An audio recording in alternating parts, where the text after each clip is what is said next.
sur Zoom. Alors, bienvenue à toutes et tous et ravi de vous accueillir dans ce septième atelier numérique et performance. On a déjà plusieurs ateliers qui se sont déroulés sur 2023 et début 2024. L'objectif, en fait, c'est de montrer comment on est capable d'allier le numérique avec les performances, que ce soit des performances industrielles, des performances commerciales, des performances environnementales ou des performances d'organisation ou des performances financières. Bref, toutes les performances et les objectifs que vous souhaitez atteindre, on peut effectivement, grâce au numérique aujourd'hui, les aborder. Donc, cet atelier est animé aujourd'hui avec Carole Landel de la société Cléops. Bonjour Carole.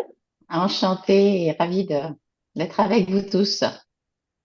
Alors aujourd'hui, en fait, on va aborder un sujet très particulier qui est le sujet des neurosciences et comment en fait les neurosciences nous permettent d'accompagner le changement notamment induit par la transition numérique dans les entreprises. Effectivement, il y a 20 ou 30 ans, on connaissait très peu de choses sur le cerveau. On ne savait pas du tout ce qui se passait dans le cerveau. On en savait un peu, mais pas beaucoup. Et aujourd'hui, en fait, les neurosciences nous permettent d'aller beaucoup plus loin dans la compréhension de son fonctionnement, jusqu'à pouvoir en fait identifier quels sont les mécanismes qui interviennent dans nos prises de décision et dans nos comportements, et de pouvoir en faire une réelle application au monde de l'entreprise. Donc, toutes les découvertes récentes dans le domaine de l'imagerie cérébrale ont permis d'ouvrir de nouvelles voies en fait pour intégrer les neurosciences à l'entreprise. Alors, je vais partager mon écran pour vous donner euh, toute la, toutes les informations nécessaires. Alors,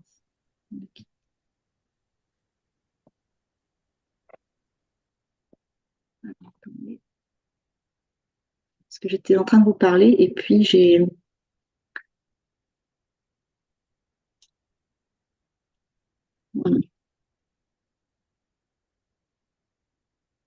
Voilà, donc dans un premier temps, en fait, je vais donner la parole à Carole pour qu'elle se présente en quelques phrases.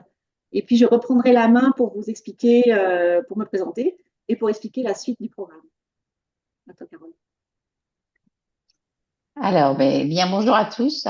Merci de votre présence. Je suis ravie de partager ce petit moment avec Martine, que j'ai rencontrée il y a peu de temps finalement, mais on a tout de suite vu qu'il y avait des synergies dans nos activités. Donc, moi, je suis Carole Landel, j'ai 53 ans. Je viens du monde de l'entreprise. J'ai passé 25 ans dans principalement les secteurs d'activité de l'industrie et de la santé, sur des postes de DAF, de direction opérationnelle, de direction déléguée, dans de la PME, TPE, mais aussi dans des grands groupes. Et je suis avant tout passionnée par l'humain. Donc, il y a quelques années, il y a 2, 3 ans maintenant, je me suis fortement intéressée aux neurosciences. Alors, je ne suis pas neuroscientifique de formation, hein, mais pour autant, aujourd'hui, les neurosciences, elles pénètrent pas mal de marchés en termes d'application, que ce soit l'éducation, le marketing et l'entreprise et le management, et notamment la thématique du conduite du changement. Donc voilà, je suis consultante et formatrice. J'interviens auprès des organisations sur ces sujets-là et d'autres sujets, comme l'engagement, comme voilà, un certain nombre de sujets, la prise de décision. Et je suis ravie de partager ce petit moment avec Martine. Merci, Carole. Alors, pour ma part, moi, je suis aussi ravie de partager cet atelier avec toi. J'ai plusieurs années d'expérience dans le domaine du digital, et je suis une spécialiste aujourd'hui de la transformation digitale des entreprises. Euh, j'ai euh, j'ai acquis en fait toutes ces connaissances et cette pratique à travers mon expérience professionnelle, et aussi en validant tout cela dans un master spécialisé en management digital il y a 2019. Ce qui m'a permis aussi, à la suite de ce master, de fonder Numi Consult, qui est une solution de support informatique et de support digital qui accompagne la transition numérique des PME de 0 à 100, 200, et 200, à 200, 250 salariés. Aujourd'hui, en fait, cet atelier, il est guidé par une volonté, en fait, c'est d'accompagner les entreprises dans la transition numérique et surtout dans le changement que ça implique à travers les neurosciences.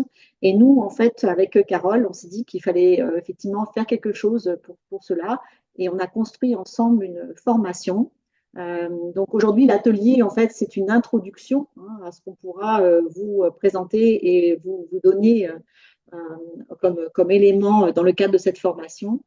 C'est une formation de 2 jours qui contient également 2 diagnostics, l'un numérique, l'autre neurosciences, de façon générale, excuse-moi Carole si je fais des raccourcis, et qui vous permettra en fait d'avoir un plan d'action final en fait qui implique les neurosciences et le numérique. Au programme de cet atelier, on va parler donc. Alors, on s'est répartis avec Carole, donc moi la transition numérique et Carole l'apport des neurosciences dans la conduite du changement et notamment celui induit par la transition numérique. Et donc 15 minutes, 15 minutes. Et ensuite, on vous donnera la parole pour vos questions et on y apportera vos questions, vos conseils ou vos informations que vous pourrez partager et on y apportera des éléments de réponse.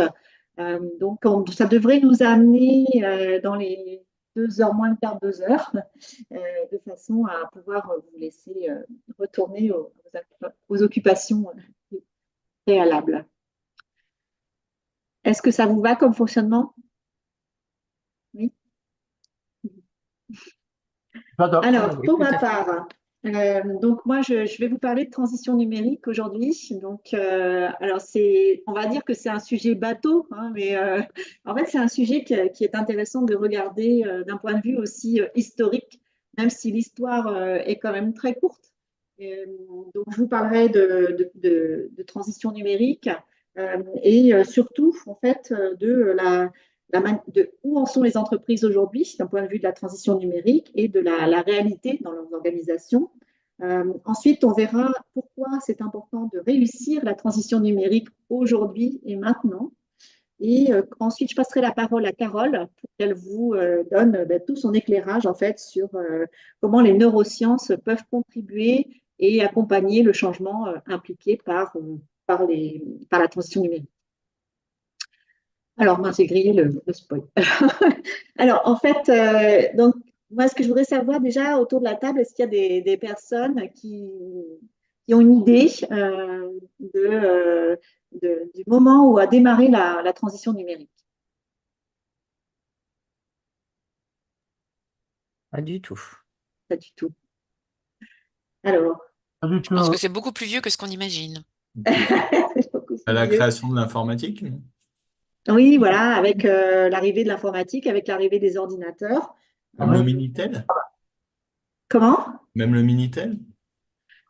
Minitel, je ne sais pas si on peut l'inclure, par contre. Il est 90. En 90, voilà. Ouais. Donc, effectivement, alors moi, pour faire un compte rond, j'ai pris 1994, mais c'est dans les années 90. Hein, donc, 1994, parce que ça nous ramène 30 ans en arrière. Et si vous avez écouté, en fait, notre présentation avec Carole depuis le début, moi, je vous ai dit qu'en fait, c'était depuis 30 ans, en fait, voilà, les neurosciences ont évolué. Et donc, voilà, on essaie de faire le parallèle aussi avec la transition numérique. Et un petit quiz alors pour vous en 94. Je ne sais pas si vous étiez déjà en activité, mais il y avait les emails déjà, hein, il y avait les serveurs de fichiers dans les entreprises pour accéder à ces documents de façon partagée avec d'autres utilisateurs. Est-ce que vous savez quels ont été les phénomènes numériques particuliers dans ces années 90? Qu'est-ce qui s'est passé? Pardon? Je n'ai pas entendu. Il y avait le fax. Le fax, oui. Et le fax, effectivement, oui, il a été ensuite remplacé progressivement, mais c'est vrai qu'il était très présent. En fait, Excel était là, déjà. Il y avait les tableurs Excel, c'était le grand moment d'Excel. Par contre, est-ce que le cloud était là? Le quoi? Le cloud, le nuage, Je pense les pas. solutions cloud. Non, je pense pas. L'ERP, si ça vous dit quelque chose, l'ERP, c'est quelque chose aussi qui est né à cette époque. Et surtout, Internet. Internet est né à cette époque également. Et c'est ce qui a amené en fait toute l'évolution en fait numérique que l'on voit aujourd'hui. Aujourd'hui, en fait, on s'aperçoit que tout va beaucoup plus vite que par le passé, puisque on a, il a fallu 50 ans pour atteindre 50 millions d'utilisateurs du téléphone. Vous connaissez déjà peut-être ce graphique, alors qu'en fait, il a fallu seulement 14 ans pour atteindre 50 millions d'utilisateurs de l'ordinateur et 7 ans pour avoir 50 millions d'utilisateurs d'Internet. Aujourd'hui aussi, bon là, j'ai arrêté c'est un graphique que j'ai trouvé sur Statista, mais présente Disney+. Mais il y a ChatGPT qui est un phénomène remarquable et qui en fait a atteint le million d'utilisateurs en 5 jours. Donc c'est vrai que voilà, vous vous rendez compte qu'il y a effectivement une énorme accélération de ces solutions technologiques. Mais dans les TPE et les PME, en fait, où est-ce qu'on en est en 2024? La présence en fait des PME se généralise sur Internet. Il y en a 84% qui ont une solution en ligne pour être visible, que ce soit un site Internet, une fiche entreprise Google, une page Facebook. Donc effectivement, il y a à l'extérieur en fait de l'entreprise affiché à l'extérieur de l'entreprise cette vitrine ou ce site e-commerce en fait qui permet d'essayer de suivre le mouvement de la révolution technologique parce que les concurrents y sont, parce que ça présente aussi des opportunités de trouver des clients. Donc, en fait, on est aspiré par notre fibre commerciale à vouloir nous développer nos activités malgré tout. Alors que, donc, ça va rapidement. Et quand on compare avec l'interne, en fait, moi, en tant que salarié pendant 25 ans, en fait, je me suis rendu compte qu'il y avait un décalage. Donc, en interne, c'est beaucoup plus lent. On peut, effectivement, on a toujours les emails depuis 30 ans, on a toujours les serveurs de fichiers, on a des modes de partage à l'identique, on travaille en façon collective, mais on n'a pas encore vécu la vraie transformation digitale interne de l'entreprise. Et pour moi, en fait, il y a un véritable paradoxe aujourd'hui, surtout avec l'avènement de l'intelligence artificielle générative et d'autres évolutions qui vont arriver, comme la dématérialisation poussée, de nouvelles solutions cloud. Il y a un phénomène qui est très, très paradoxal qui montre qu'à l'intérieur, on fonctionne un peu encore papier-crayon pour certains. Il y a encore des énormes rangs d'archives alors, enfin, papier, voilà, on est encore dans un univers un peu à l'ancienne d'il y a 30 ans, c'est pas loin, mais c'est quand même, c'est quand même là. Et puis, une vitesse extrêmement rapide à l'extérieur où on peut payer des transactions avec son smartphone.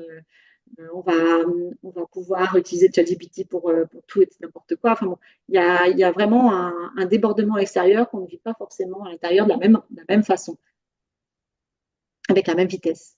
Et pourquoi, en fait, pourquoi il y a ce paradoxe? Il y a plein de causes. J'en ai identifié 3. Donc, la première, c'est une méconnaissance des outils. Quels sont les outils aujourd'hui qui permettent de faire gagner en performance la transformation de l'entreprise? Quels sont les outils de la transformation digitale en interne? Peu de gens, en fait, les connaissent. On va parler du cloud, mais il y a plein d'autres solutions qui existent. Ça peut être aussi un côté financier ou retour sur investissement, mais ça va me prendre combien de temps, combien je vais devoir investir dans ces solutions, comment ça va se mettre en place, par quoi je commence. Enfin, il y a plein de questions autour de ça. Et il y a aussi en question l'accompagnement puisque on n'est pas nous-mêmes chefs d'entreprise, on n'est pas nous-mêmes armés en fait pour acquérir toute cette connaissance, toutes ces nouvelles technologies qui nous submergent. Et donc, quoi de mieux qu'un accompagnement pour avancer sur ces sujets-là et faire en sorte que le changement soit le plus facile, le plus simple et le plus efficace possible. En fait, pour réussir la transition numérique, il faut déjà l'envisager de manière globale à la fois sur les aspects externes et les aspects internes. Par exemple, c'est bien d'avoir un site internet, mais c'est peut-être bien aussi d'avoir une proposition pour pouvoir faire réaliser un devis à l'utilisateur, ce devis qui est directement intégré dans la solution de gestion de l'entreprise et qui alerte aussi le commercial sur l'envoi du devis au prospect visiteur de votre site et qui permet au commercial de le rappeler. Donc, en fait, on peut très bien associer les deux, hein, la transformation digitale interne avec la transformation digitale externe. Encore faut-il savoir comment, avec quel outil.